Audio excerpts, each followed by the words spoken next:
Hello, so for today's video I'm going to be talking about You Are Not Alone.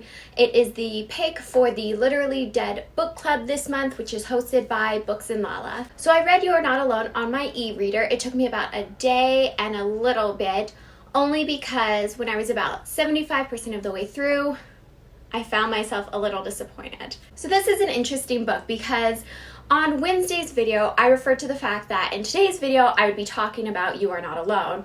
At the time I was reading it, I genuinely thought it was going to become, if not my favorite, one of my favorite thrillers of 2020. However, it did not turn out that way. So forgive me for a couple of times in this video. I'm going to be referring to a couple of notes that I took, kind of explaining why, spoiler free, I didn't like You Are Not Alone. So for point number one, I actually put dumb protagonist.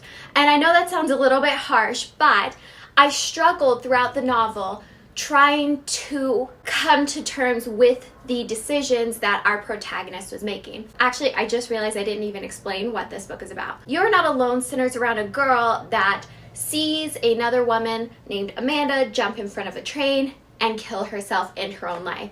She then befriends Cassandra and Jane, who are Amanda's two best friends, and finds herself kind of spiraling down and struggling with PTSD of the situation, trying to come to terms with what she saw and how she's going to move forward in her life. So hopping back to my first point of dumb protagonist. So our protagonist, her name is Shay.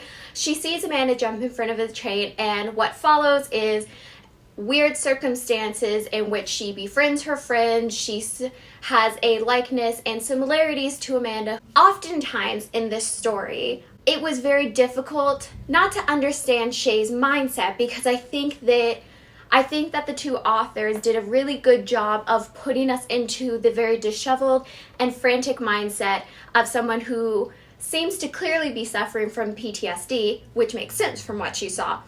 However, some of the decisions that she makes that follows are what I question, because we have changing point of views in this.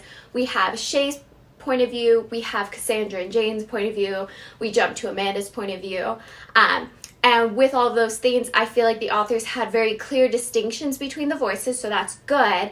However, the motivation seemed lacking for quite a lot of the characters, and with a thriller, I need motivation, I need believability, and unfortunately, with You Are Not Alone, I did not have that believability. So point number two, I had good premise but poor execution, and I think that just very closely resembles my first point with a very small distinction. I think what the authors came up with as a situation was a very, very good premise. I think for a thriller, having the premise of a very world-tilting event happen in front of you, of course it's going to shake up the narrative and it's going to shake up the story of any individual, thus setting a very good premise for a thriller.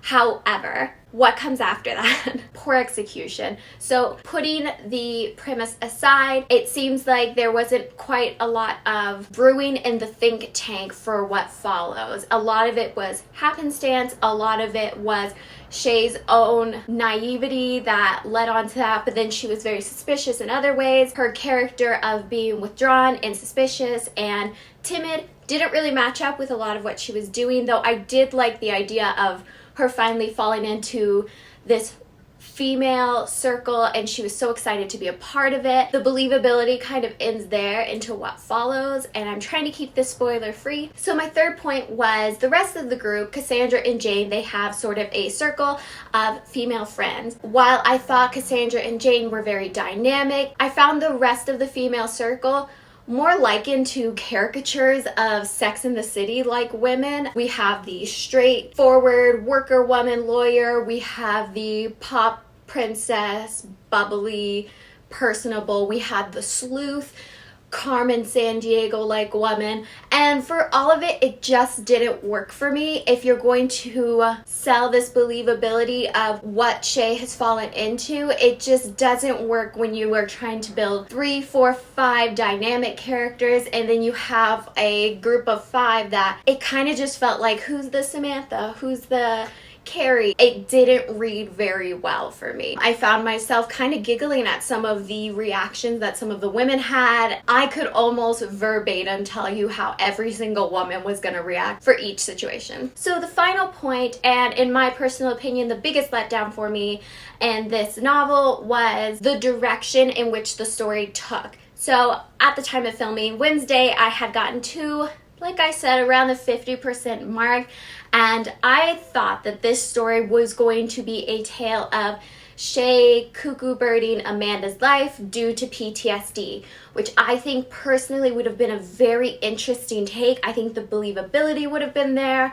I think it would have been very dynamic, and it would have been very interesting because Amanda's friends would clearly want to fill that void. Shay would want to create that dynamic to reckon with what happened in front of her, and the natural similarities that they shared, it would have just made more sense to me, and I thought that would have been a very interesting way to take a thriller. However, she became the victim in everything, and the reasons for it were just very loosely done.